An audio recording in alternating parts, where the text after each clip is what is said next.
Sa Kamara na mag-leave of absence muna si DPWH Secretary Bani Bonoan habang iniimbestigahan ang flood control project ng pamahalaan. Sinabi ni Bacolod Representative Albi Benitez, sinihimok diyang magbakasyon muna si Bonoan sa issue ng delikadesa para mapanatili ang integridad at patas na investigasyon. Una ng kinwestiyon ng mga flood control project ng pamahalaan dahil sa malawakang pagbaha na naranasan nitong mga nakaraang bagyo at habagat. After nung sona ng Pangulo nung Monday, may naipasa na ba kayo na initial list or meron kayong ipapasa next week ng mga listahan na posibleng questionable po ng mga flood control projects? Hindi po yung questionable, but we have to submit to the President lahat po ng inventory, yan ang mga flood control project na natapos na dito sa kanyang nung nagsimula po itong administrasyon niya. Sinabi namin nung nakatapos kami ng more than 9,800 flood control projects all over the country po. Ito, no? All over the country. So gusto niyang malaman kung anong status ng mga projects na yan. Kaya ito po yung prepare namin na list at siguro by early next week may submit na po namin sa kanya. Ayan. So, early next week malalaman, ito yung mga estado, kung magkano yung ibinadget sa ang lugar, kung natapos, tinatapos, or natenga. Opo. Ayan. Yes po. Apo. Isa pa, Secretary, yung pong may ikinakasa po kasing investigasyon dyan sa Senado, ganun din po sa Kamara, regarding po dito sa mga questionable naman na flood control projects kasi daw pinondohan ng malaki pero sira-sira ngayon lalo't naglabasan ngayong habagat. Kayo po ba ay nasabihan na may imbitasyon at handa po ba ang DPWH na dumalo po sa mga investigasyon na ito? Ang natanggap lang po namin na imbitasyon dito po sa may Kamara, sa lower house. Sa next week po, I think attend po kami. Ayan. Para mapag-usap-usapan po niya kung ano nilang gustong malaman dito sa mga flood control projects po. Ayan. Secretary, after po ng sona ng Pangulo nung Monday, mailan pong mga opisyal, LGU officials, lawmakers yung naglabas ng mga statement nila regarding sa mga areas nila na sinasabi nila na pinondohan yung mga proyekto, flood control projects, pero palpak. Kagaya po kahapon si Governor Bons Dolor ng Oriental Mindoro, binabanggit niya na napakalaki yung budget para do sa flood control nila pero hindi man dumaan yung signal number 1, 2, or 3 sa kanila, na-wash out daw po yung flood control projects na yun. May status na po ba ng review ninyo regarding dito sa Mindoro Oriental? Yun po ang titignan po namin, yung mga ganun. Kaya gusto namin mailabas po yung listahan namin para makapagbigay ng feedback ng ating mga kababayan kung talaga ba yung ginawang flood control project is nandoon pa, nakakatulong ba o ano pa status ng mga projects na yan para matulungan po kami na makagawa po kami ng investigasyon kung kailangan po. Ayan. Isa pa, Secretary, kasunod po ng isasagawang investigasyon, may ilang panawagan po sa inyo po na mag-leave of absence while ongoing daw po yung investigation. Ano pong take ng kalihim dito, Secretary? Okay lang po kung kailangan. I think wala naman pa akong problema kung yun po ang nais ng mag-iimbestiga. Wala naman po kaming itinatago. Sa tingin ko po, wala kaming tinatago na kung ano-ano man. Okay lang po.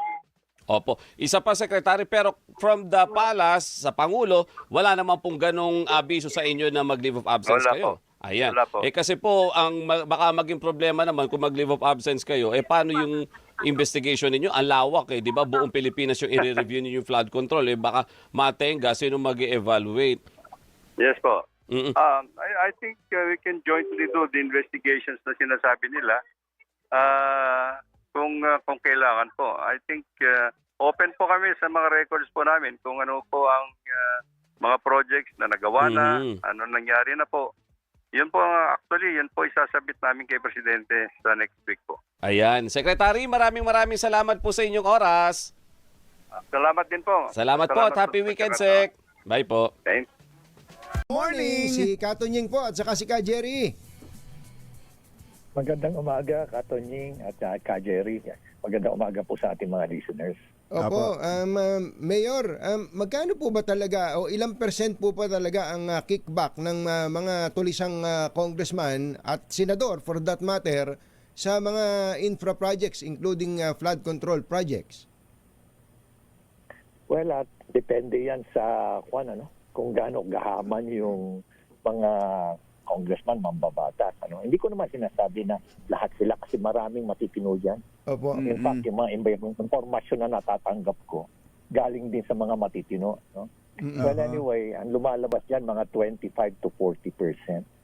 25 Pero to 40%. Yung to 40%. Yung iba dyan talagang sobrang kaswapangan na talagang 40%. At yung iba pa dyan, magugulat ka na meron pa pala silang mga project list na kailangan yung mga contractor na gustong magkaroon ng access dun sa project list nila, kailangan magbayad sila ng 2 million.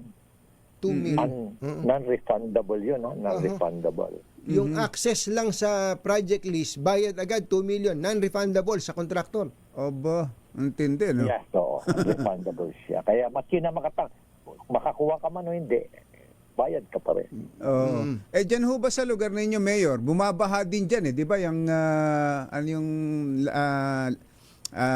nasa gitna La dyan? Trinidad. Hindi, doon sa, yung may lawa, may tubig. City Camp. Oo. Di ba, City Camp. bumabaha din ho dyan. Eh, kayo ba hindi man lang natapunan ng pondo para sa flood control? Wala kaming flood control. Pero kasi hindi na rin nababaha yung gumawa kami ng paraan. Pero nag-request kami ng 400 million pesos para dun sa to cover the master plan. Pero hindi naman na-approval ng DPWH. At yung dati naman naming iba naman yung priority kasi nung dati naming congressman. Oo. Hindi ho congressman, di ba? Dapat sila may power of the purse. Sila dapat magmalasakit sa lugar ninyo. Na binabaha. Kung naman sila kasi, iba naman yung priorities kasi nila kasi ang priority nila yung pansarili nila. Hindi, ganyan naman kasi maraming ganyan kasi na mga mambabatas. Ang priority nila yung kanilang bulsa. Kaysa yung priority nila yung tingnan yung kapakanan ng kanilang mga constituent. Pero Mayor, parang naiba po ang kwento dahil mag-iimbestiga po ang Kongreso at ipapatawag daw po kayo. Nabalitaan nyo na ba iyon? Oo, nabalitaan ko kahapon, may pinadala sa akin.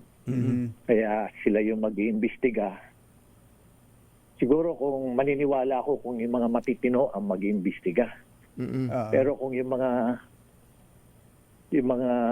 pasimuno dyan at yung mga sila rin yung mga kasabwat, kumbaga parang criminal din na sinabi mo, ikaw na mag-imbestiga doon sa krimen mo. Oo. Meron ba tayong makukuhang ebidensya sa ganyan, Mayor? Sa proponent lang, sa pagiging proponent lang ng isang project, hindi na lumulutang yung pangalan nila kapag natapos na yung budget law sa GAA. Totoo yan, Ka Jerry, Katony. Mahirap talaga kasi ako dati ako CIDG at nag-imbestiga ako nung NIA, nung inutusan ako ni Presidente na Pinoy, na imbestigahan mismo to lead the investigation together with the NBI group. Talagang mahirap mag-imbestiga na may determine mo yung link with the politicians. Kasi nga karamihan dyan wala namang pinipirmahan. Pero kung magsasalita yung contractor, kasi makikita mo kagad doon pa lang sa ebidensya, sa documents, tapos pupuntahan mo yung lugar, makikita mo talaga. Tama yung sinabi ni Presidente. Yung iba palpak, yung iba guni-guni lang, yung iba gumuhuna. Yung NIA project yun, nakita namin talaga yun.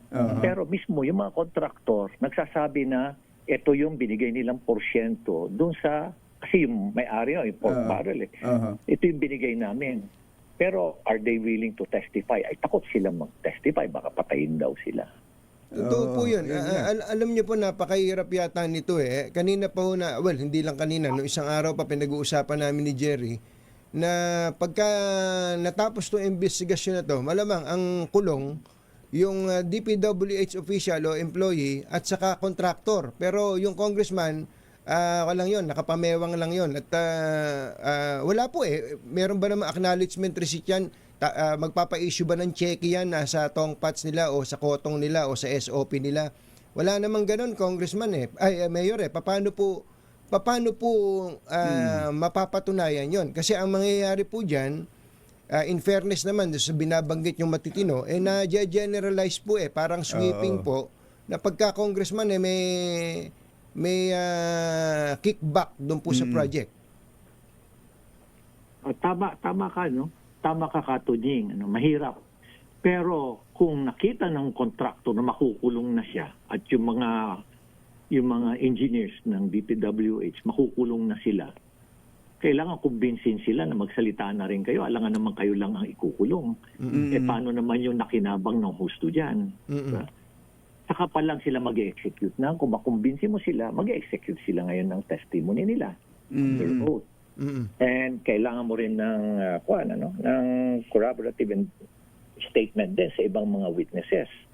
Ganun ang mangyayari dyan sa investigation. So kung kayo ipatatawag sa investigasyon at ngayon pa lang ipatatawag daw kayo at maglabas daw kayo ng mga ebidensya, anong madadala ninyo, Mayor, kung sakaling a-attend kayo? Siguro, hindi ko na lang muna siguro babanggitin ka Jerry. Ipatawag na lang nila ako. Pero maganda rin siguro na ipatawag din nila o imbitahan din nila si Presidente. Kasi isipin mo, si Presidente mismo nagsalita, mahiya kayo. Binanggit pa niya na palpak, gumuguho, guni-guni. patapos guni-guni lang. Ibig sabihin, pati siya mismo may kaalaman. Alam niya na may nangyari. At sino ba tinutukoy niya nung sinabi niyang mahiya kayo? Sino po ba? Sino yung mga kaharap niya? Marami po sa kaharap niya. Hindi naman lahat. Yung mga pumalakpak. Hindi naman lahat.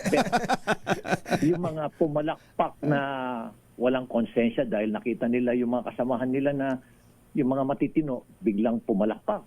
No? Pati sila, tumayo na rin sila na nakita nilang nagtayuan na lahat. Tumayo din sila, pumalakpak, sumabay na rin para hindi halata. Pero nakita niya marami sa kanila yung gano'n. Pero sino po ang pwedeng mag-imbestiga dito na pwedeng na may kredibilidad o na naaasahan ng taong may mangyayari talaga? Talagang third-party audit. Third-party audit. Get someone from PICE, yung Institute of Civil Engineers, someone from SGV, mga gano'n, yung mga reputable na mga organizations na hindi pwedeng influensahan. At marami naman yan, ang dami nila. Tapos get someone, a supervising investigator. Kung pwede nga, mag-volunteer nga ako kung gusto nila. Mag-volunteer pa ako. Basta importante rin, idikit na sa akin yung PNP at yung at we will only take orders from the President. Ayan. Ito, Nagbo-volunteer Mr. President. Ito po, ang kailangan yata talaga dito ay isang third-party independent investigation committee o kung ano man tawag dyan.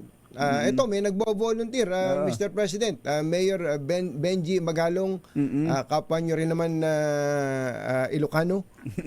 Opo. Ang tanong ko po, ito, matagal ko na sa inyong gusto itanong, dahil kayo po ay naging advocate na ng good governance at fight against corruption. Mayor, meron ba kayong in the process of your personal investigation na mga personal knowledge na mga congressman na talagang corrupt? Can you name names? Hindi ko naman pwedeng banggitin dito ngayon ka-Tonying at ka-Jerry. I really wish I could pero I cannot at the moment. But meron akong personal knowledge talaga. Personal knowledge at marami rin ako nakausap na. Marami na rin ako kausap. isa pa yan, yung mga 777 na yan, yung mga 30-30 na yan. Meron ako alam dyan. Oo, patapos meron pa nga, nagulat nga ako nung sinabihan pa ako na hindi lang 777 o yung 30-30-30. Meron pang 999 pala. Ano yung Meron pang 999? unlimited. Ano po yung Meron 999? meron pang unli. Unli, may unli pa. Pero meron pang unli. Oo. Ito ho bang mga informasyon ninyong to, Mayor, sa mga congressman lang, sa senador, ang mga senador ba walang involvement sa ganyang kalokohan o pamumursyento sa mga projects? Hindi ko gaanong admittedly hindi ko gaanong kumbaga hagip yung sa Senate, hindi ko gaanong hagip. Sa most sa House of Representatives. Kasi marami doon sa kanilang hanay na talagang na rin, disgruntled na rin. Sabi nga nila, kakaiba ang level ng corruption na nangyayari dito ngayon. Sa ilan ba ngayon? 300 plus congressmen, mga ilang porsyento niyan, Kong, ang sa tingin niyo Tumatanggap ng kickback. Yan. Nangingikback. Basta ang sabi sa akin, marami. Mas marami, majority. Mas marami, oo. Mas marami ang... Nung tinatanong ko sila na sabi nila, Mayor, pasensya ka na, hindi kami kaya maging open dahil alam mo naman, pag-iinitan din kami. At mawawalan din kami ng suporta, kailangan din namin mag-deliver sa aming constituents nila. So dala ng pangangailangan. Meron kasi hindi naman para maghanap tayo ng lesser evil dito. Meron po kasi mayor na yung bang tumatanggap pero hindi nagtatara, hindi nag-i-impose. Ano po? Totoo yan. Totoo yan. Oo. Kumbaga, tinatanggap na lang kung ano yung kalakaran. Oo, parang gano'n. Oo. Yes, so. Tapos merong mga radio message yan may mga text messages yan Pag bigayan na. Ibig sabihin, let us say yung release na ng kanilang mga pork barrel o yung mga yung mga AX, AKAP. Meron silang meron text message yan na pinapadala sa kanila. Na pwede na nilang puntahan o pwede na nilang lakarin yung kanilang mga ganon, mga pork barrel, mga Mukhang meron kayong ano tawag doon, yung signal jammer, Mayor. Nare-receive nyo rin ba yung mga text na yun? Nakaka-receive kayo ng text? Pinapadala lang sa akin. Pinapadala sa inyo. Nako, Mayor, alam po namin na hindi madali. I'm sure may mga death threats na rin kayo natatanggap because of your advocacy na to, Mayor. Before the election, kumbaga before the election, merong isang former secretary na tinext niya ako na mag-ingat kayo, sir. Sabi niya, mukhang positive yung threat. So I referred it to the Philippine National Police. That was February 9. And then when I referred it to the Philippine National Police on April 1, nakatanggap ako ng text message na sir, we have elevated your threat level to high. Inanon ako. Pero hanggang ngayon, di pa nila dina-downgrade. Nako, mag-ingat po kayo, Mayor. At so, attend po kayo sa hearing, Mayor, ng House? Kung meron silang, ipapatawag nila ako. Opo. Papatawag nila ako. Sana patawag din nila si Presidente. Opo. Mayor, salamat po sa oras. Magandang umaga po. Thank you, Mayor.